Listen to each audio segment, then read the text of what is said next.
Alright, keeping this gravy train going with the creepypastas. So I'm not gonna cover a really famous one today. I kinda wanna cover another short one. However many I have left, I have no idea. But here's one that I remember actually being there when this came out. Everything else, all those stories, mostly, came out when I didn't know what they were, had no knowledge of creepypastas when they came out. This one, I was into creepypastas when it came out. This one came out in 2012. Yep, I remember the day it came out. And it is the strangest security tape I've ever seen. It's not based on a game or a TV show or a movie or anything. It's not a legend. It is a regular old scary story. So let's not further ado, let's hop right in. I work at a gas station in rural Pennsylvania. It's a boring job, but it's pretty easy and it pays alright. A few weeks ago, this new guy started. Let's call him Jeremy. Okay? Jeremy is weird. He's 26, 25, he barely speaks.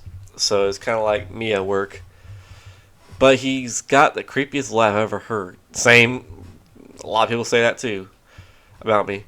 My boss and I have both noticed it. Excuse me, I can't read this night.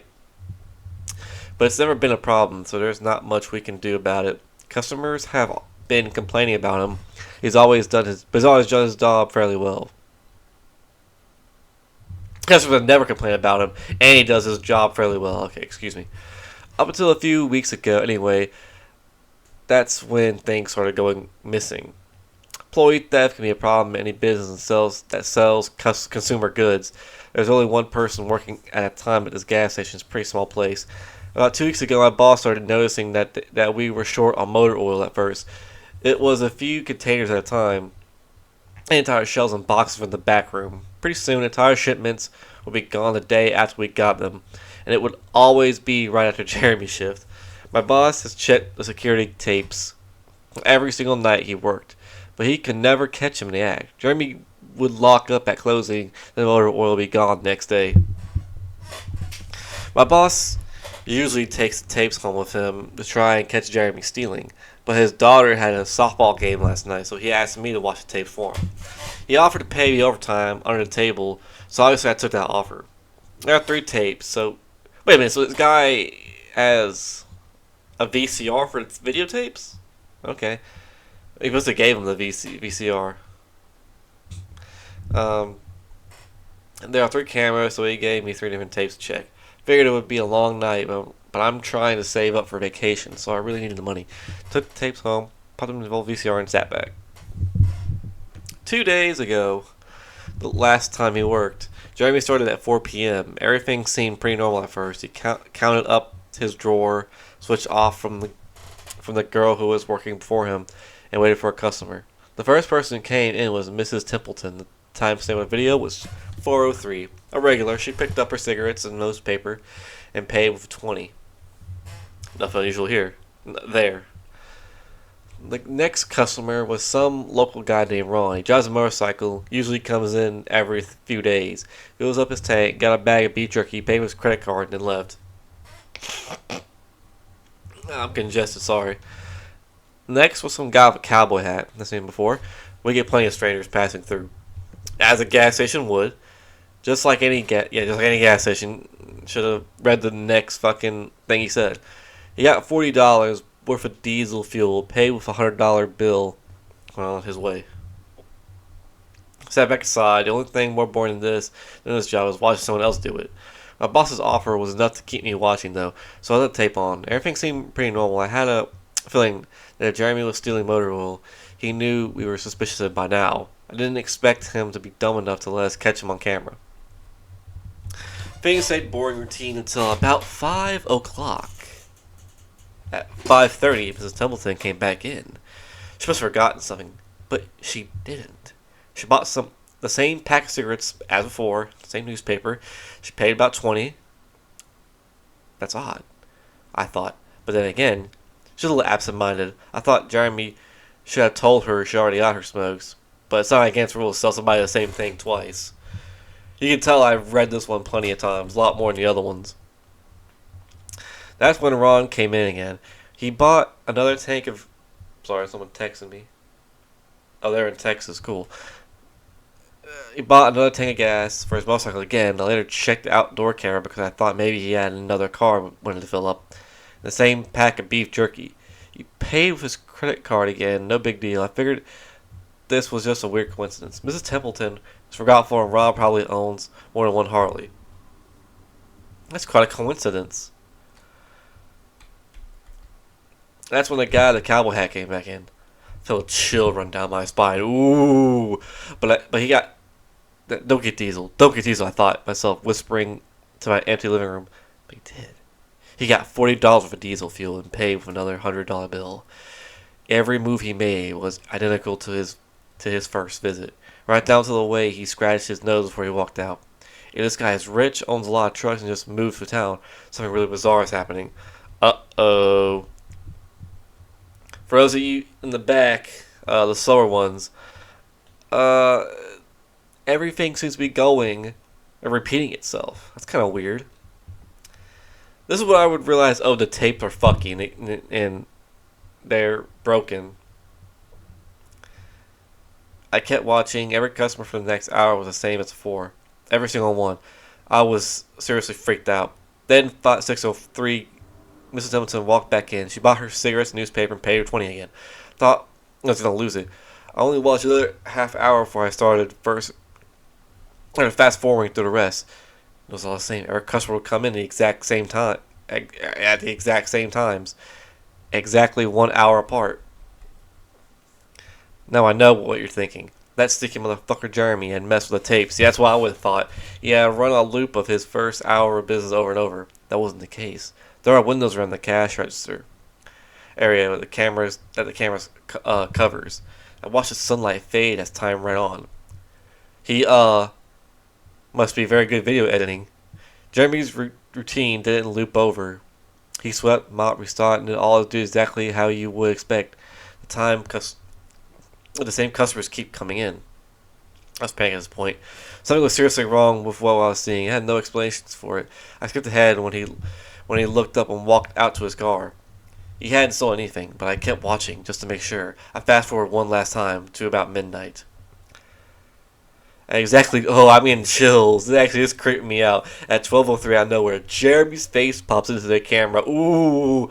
I don't mean he moved his head to view. I mean that 1 second the store was empty and the next, his face was all I could see. Oh shit, that would creep me the fuck out. He wasn't looking at the camera. He was looking at me. Or sure of it.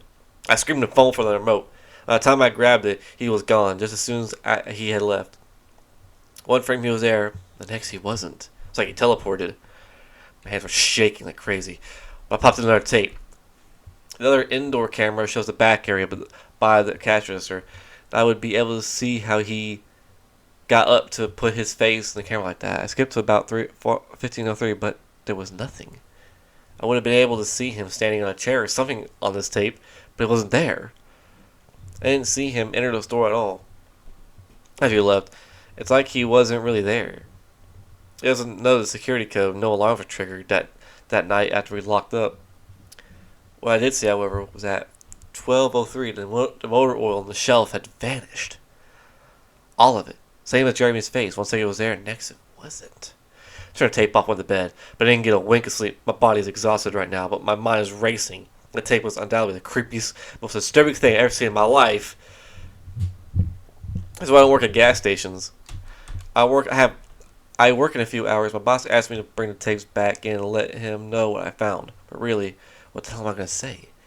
Jeremy works a night shift tonight, directly after me, and the plans for my boss to come in just before I leave and confront him with me. So I'm supposed to be the one who calms ceiling. I have no idea what I'm going to do. I suppose I'll have to show my boss the tapes, but I didn't want to watch them.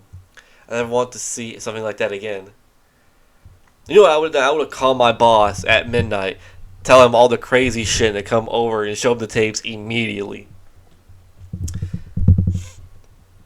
I can't get the image of Jeremy just smiling directly on the camera out of my mind. It was the creepiest look I've ever seen on another human being's face. Anyway, I'm going to try and get some last minute sleep before I have to go in and deal with this. I'll let you guys know what happened. Update 2 p.m. Updating my phone. Apologies for advance for any errors. My boss just finished watching the last of the tapes. Told him what to expect, but he really can't prepare someone for something like that. He's scared shitless. I still am too. Jeremy is due to come in at 4. We've got a little over an hour to get our shit together, but neither of us know what to say to him. Is he just a fucked up guy who likes to steal motor oil and scare shit out of people, or is something else? I think he's a fucked up motherfucker who likes to do creepy shit in warp time and space. I don't know if this is crazy, but does anyone think he could have anything to do with the time loop? My boss said he never noticed anything like that in the other tapes. The way he popped up in this one made me think he knew we were watching. It's like I don't know, wanted me to see what he could do. Like he was showing off or something. The way he smiled to the camera, it's like a little kid showing you a sandcastle he just built or something. I don't know. I probably sound crazy. I sure feel the part. I don't want to talk to boss some more. We have to calm ourselves down and figure out how to handle this. I'll update again tonight, but I have a really bad feeling about this. How this is going to play out. Update. Update. 4:33 p.m. No sign of Jeremy. Tried calling him, but his phone was disconnected. We're calling the police. 5:33 p.m. No sign of Jeremy. Tried calling him, but his phone was disconnected. We're calling the police. 6 p.m. Sign of Jeremy. We're calling him. We're calling the police. This just loops over and over, from 6:30 to 7:33 to 8:33, and finally at 10:58. Holy shit! Holy shit! Holy shit! Holy shit! I just got home and saw my previous updates. Things make less sense now than ever. Here's what I can tell you. I went to work. Jeremy never showed up. My boss and I decided to call the police, as you're well aware. You know, this is like a breath of fresh air after reading Sonic 06. Or Sonic.exe, excuse me. That's another bad Sonic-related thing, but how it's way better, well-written. It's creepy. Like, it generally gives me chills still. And yeah, it's just a really well-written story. Let's continue. Where I picked up the phone to call, the sun went out. I shit you not, that's what I thought happened. Apparently I blacked out for exactly 5 hours. Oh, because I looked at the clock, it was 9:33. I think I got stuck in Jeremy's time loop. So he's now convinced he's in the time loop. I snapped out of it. The exact point I blacked out. If that makes sense. That's when things got really weird. My boss was right next to me when I blacked out, ready to corroborate my story to the cops. When I came to, my phone was in my hand, but it was dead. Not even a dial tone. My boss was still there, but he wasn't moving. He was standing up, but frozen. I looked at the clock again. It wasn't moving. Second, it was stuck on 12. It was 9:33 exactly. The clock register computer screen wasn't moving either. Phone was frozen.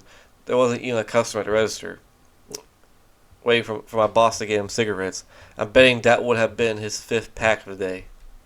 I got the fuck out of there. Didn't look back. Didn't lock up. Didn't turn the lights off. I'm sorry, guys. I didn't grab the security tapes uploaded to the internet. Believe me, that's the last thing on my mind. The gas station is on a major highway, and the cars are parked all along it. So they weren't parked. They were frozen. People inside were sitting still as wax statues. I got in my car and prayed that it would start. Thankfully, it did. Okay, in this situation, I would proper have a mental breakdown. Like, proper. About halfway home, time started up again. The static from the radio turned into music, like it's supposed to be. And from what I could tell by listening to the host talk in between songs, no one noticed the time freeze, or whatever it was. I was the only one. I'm sure Jeremy knows as well. I still had no clue where he is or what he's doing. I'm hiding in my room and calling the police again in the morning. I don't know if I ever got through to them before. If I did, whether they took me seriously, or whenever they take me seriously. I'm scared for my life at this point. Update tomorrow if I can. Final update. 10:33. I finally fell asleep last night around 4. I had no idea how I did. I guess exhaustion finally got the best of me. This morning I woke up. My phone ringing. My boss. He's been calling me since about 6. He woke up. I turned back last night. I immediately called the cops. Came by to see what's wrong. He told them everything. The police around here are all small-time guys. They were more concerned with the missing motor oil than anything. But my boss figured he would take it as long as he had their attention. They decided to go looking for Jeremy. We kept all our employee police applications on file. Since Jeremy just started working here, this was easy to find. They checked the address and then headed over to his house. You're not gonna believe what they found. The address Jeremy listed on his application was an empty lot, or at least now it is. There used to be a house there, but it burned down in '93. Being a small town, almost everyone remembers that fire. A family of 4 used to live there way back when. Rumor has it that it had a strange son who never really talked about. But I can't say for sure if that's true. We had a little backstory. What I can say is true is that after an insurance investigation, the fire was ruled arson. The entire house was soaked in oil and torched with a Molotov cocktail. The entire family was sleeping when it happened. None of them survived. Because the guy who did it, rumor has it, he tried to contact the estranged son. No one could find him. Anyway, my boss called me and told me this, and I freaked out. Then he asked me to come to the gas station. What, are you crazy? I said, but he assured me the cops were there with him. Then he dropped a bomb. The FBI were also in town. They were going to talk to me one way or another. So I might as well come in. About 7:50, I wanted to go back to bed, so I figured it wouldn't be able to sleep much more anyway. So I went down. 4 men in suits greeted me and told me to have a seat. We went over everything 2 or 3 times until they got all the details down. It's all about Jeremy, the security tape, last night at work, everything. Finally, after I finished, one of the agents said, "Oh Christ, we got another one on our hands."